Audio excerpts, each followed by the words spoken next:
So hello guys, आप सब कैसे हो? चलिए आज की वीडियो में हम जानेंगे कि कक्षा 10वीं विज्ञान का वार्षिक पेपर जो कि 2025 जो कि आने वाली 21 तारीख को है दोस्तों, उसके कुछ महत्वपूर्ण क्वेश्चन हैं जो कि हम आज सॉल्व करेंगे दोस्तों।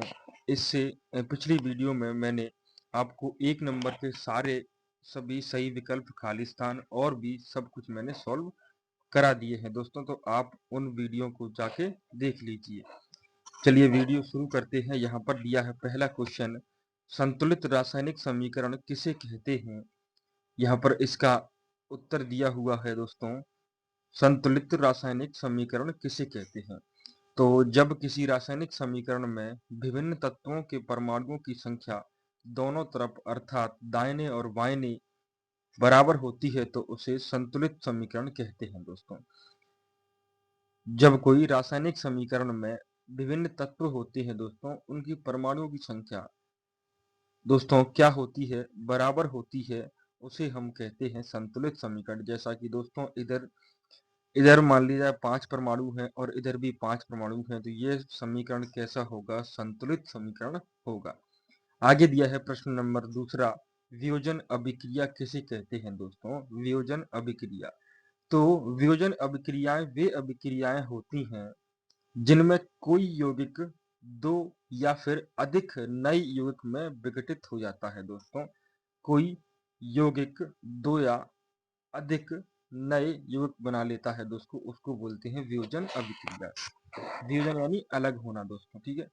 चलिए अगला क्वेश्चन दिया है, धातुओं के प्रमुख भौतिक गुणधर्म लिखिए। तो धातुओं के गुणधर्म क्या होंगे दोस्तों? तो धातुएं आघातवर्ध विद्युत की सुचालक होती हैं दोस्तों। ये कठोर, तन्य और ऊष्मा की चालक होती हैं। आघातवर्ध, विद्युत की सुचालक, कठोर, तन्य व ऊष्मा की चालक होती है। कौन दोस्तों? धातुएं। आगे दिया है, कारण बताइए कि प्लेटिनम, सोना एवं चांदी का उपयोग आभूषण बनाने में क्यों किया जाता है दोस्तों? तो स्पष्ट सी बात है, प्लेटिनम, सोना और चांदी का उपयोग आभूषण बनाने के लिए इसलिए किया जाता है क्योंकि इसकी धात्विक चमक होती है दोस्तों, और ये आघातवर्ध एवं तन्य धातु है। ये कम अभिक्रियाशील धातु है, इसलिए इनका उपयोग दोस्तों किस लिए? आभूषण बनाने के लिए किया जाता है दोस्तों। चलिए अगला क्वेश्चन दिया है, प्रतिस्थापन अभिक्रिया किसे कहते हैं दोस्तों? तो उत्तर है इसका, वह क्रिया जिसमें अणु की संरचना में बिना परिवर्तन के उसका एक परमाणु या फिर परमाणुओं का समूह किसी अन्य परमाणु या समूह द्वारा विस्थापित हो जाता है, उसे बोलते हैं प्रतिस्थापन अभिक्रिया दोस्तों। अगला दिया है, हाइड्रोकार्बन क्या है? उदाहरण देकर समझाइए। तो ऐसे कार्बनिक यौगिक जो कार्बन एवं हाइड्रोजन से मिलकर बने हैं हाइड्रोकार्बन कहलाते हैं, जैसे कि मीथेन, इथेन, प्रोपॉन आदि दोस्तों। नाम से स्पष्ट है तो हाइड्रोकार्बन यानी ऐसे यौगिक जो कि कार्बन और हाइड्रोजन दोनों से मिलकर बने हैं, उनको बोलते हैं हाइड्रोकार्बन। चलिए दोस्तों अगला क्वेश्चन, दोस्तों जिसको भी यह पीडीएफ चाहिए वो मुझे दोस्तों व्हाट्सएप पे हाई करके भेज दीजिए। 74, ये मेरा व्हाट्सएप नंबर है दोस्तों, 7400720752। ये व्हाट्सएप नंबर है, जिसको भी अगर इस पीडीएफ चाहिए ये वाली, तो मुझे व्हाट्सएप पर मैसेज कर दीजिए और व्हाट्सएप पर लिखना पीडीएफ दोस्तों, मैं आपको सेंड कर दूंगा, ठीक है। चलिए अगला क्वेश्चन दिया है कि मानव में वृषण के कार्य क्या कार्य हैं दोस्तों? किसके? वृषण के, मानव में।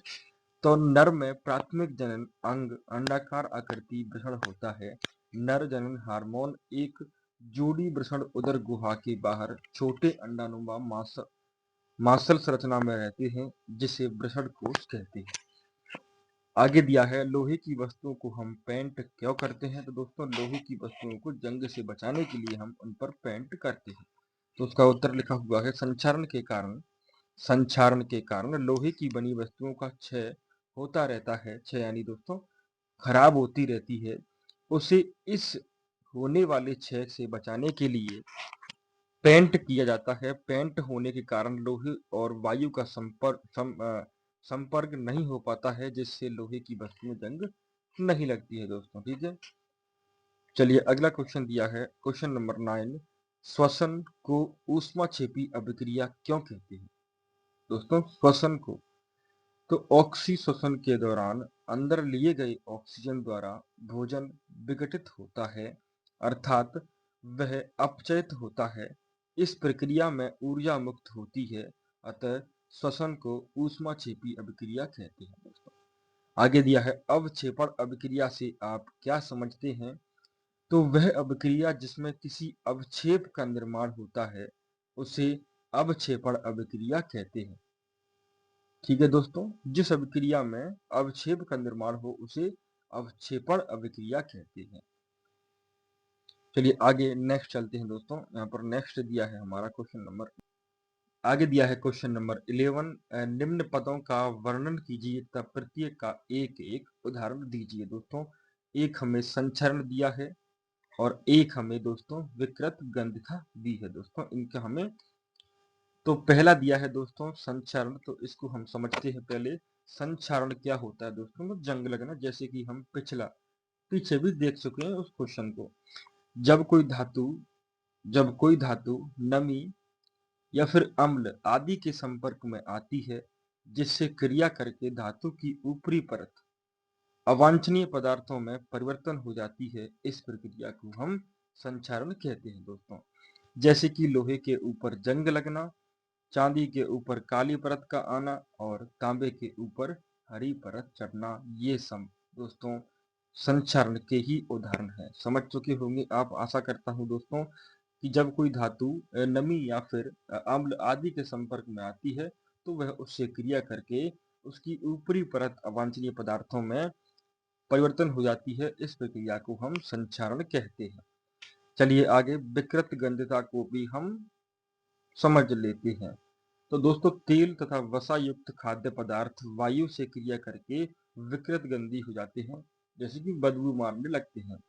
तो जैसे कि चिप्स की थैली में से ऑक्सीजन हटाकर उसमें नाइट्रोजन जैसे कम सक्रिय गैस को भरना विकृत गंधता को रोकने के लिए ही किया जाता है, क्योंकि दोस्तों ऑक्सीजन क्रिया कर लेगी तुरंत और नाइट्रोजन क्रिया कम करती है दोस्तों। आगे दिया है क्वेश्चन नंबर 12। धोने का सोडा एवं बेकिंग सोडा के दो दो प्रमुख उपयोग बताइए। तो पहला उत्तर, धोने के सोडे का दो प्रमुख उपयोग, तो इसका उपयोग दोस्तों कांच, साबुन और कागज उद्योगों में किया जाता है दोस्तों। कांच में, साबुन में और कागज उद्योगों में होता है। दूसरा उपयोग इसका इसका उपयोग घरों में साफ सफाई के लिए भी किया जाता है दोस्तों। आगे दिया है बेकिंग सोडा के दो प्रमुख उपयोग, तो इसका उपयोग सोडा अम्ल अग्निशामक में भी किया जाता है। इसका उपयोग खाने की चीजों को मुलायम तथा स्पंजी बनाने के लिए किया जाता है दोस्तों। चलिए नेक्स्ट क्वेश्चन दोस्तों, नेक्स्ट दिया है क्वेश्चन नंबर 13 होगा हमारे पास दोस्तों, जो कि है हमारे पास, यहाँ से आप समझ चुके होंगे दोस्तों। यहाँ से अगला 13 है हमारा, अम्ल और क्षार में चार चार अंतर देखने हैं हमें दोस्तों। अम्ल और क्षार में, तो पहले अम्ल देखा, तो अम्ल स्वाद में खट्टे होते हैं दोस्तों, ये नीले को लाल कर देते हैं दोस्तों। अम्ल में, ये अम्ल स्वाद में कैसे होंगे? खट्टे, और क्षारक स्वाद में कैसे होंगे? कड़वे। अम्ल में दूसरा पॉइंट था, ये नीले लिटमस विलयन को लाल कर देते हैं, और वहीं क्षारक ये लाल को नीला कर देंगे दोस्तों, उल्टा होगा, अपोजिट। जल में विलयन होकर H प्लस आयन देते हैं दोस्तों, तो ये जल में विलयन होकर H माइनस आयन देंगे। क्षारकों को यह अम्ल क्षारकों को उदासीन कर देते हैं, और इसी प्रकार अम्ल क्षारक अम्ल को उदासीन कर देते हैं। और क्षारक में एक पॉइंट और दिया है, छूने पर चिकने लगते हैं दोस्तों। यहाँ पे हमारे अम्ल और क्षार के चार चार अंतर। चलिए दोस्तों अगला क्वेश्चन, जो क्वेश्चन नंबर 14 है, रासायनिक गुणधर्मों के आधार पर धातुओं एवं अधातुओं में विभेद कीजिए दोस्तों। धातु और अधातु में हमें क्या करना है?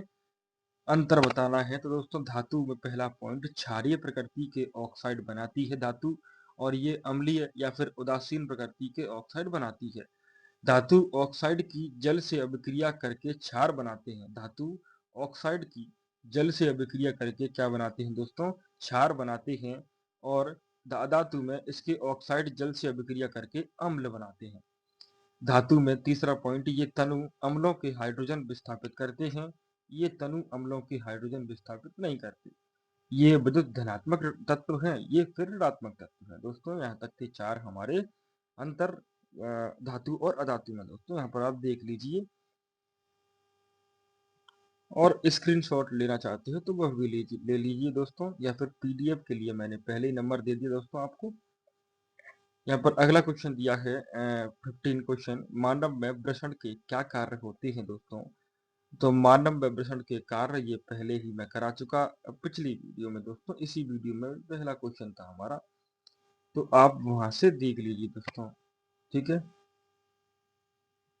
तो दोस्तों अगर वीडियो पसंद आई हो तो वीडियो को एक लाइक और चैनल को सब्सक्राइब जरूर कर लें, जिससे कि आने वाली वीडियो आप तक पहुंच जाए, जिससे आपको कोई परेशानी ना हो। दोस्तों इन क्वेश्चन को याद करने के बाद दोस्तों आपको कुछ भी नहीं करना, मैं कुछ और क्वेश्चन भी डालूंगा, उनको भी आप देख के जाइए पेपर में। दोस्तों आशा करता हूँ कि आपके अच्छे से अच्छे नंबर ही आएंगे।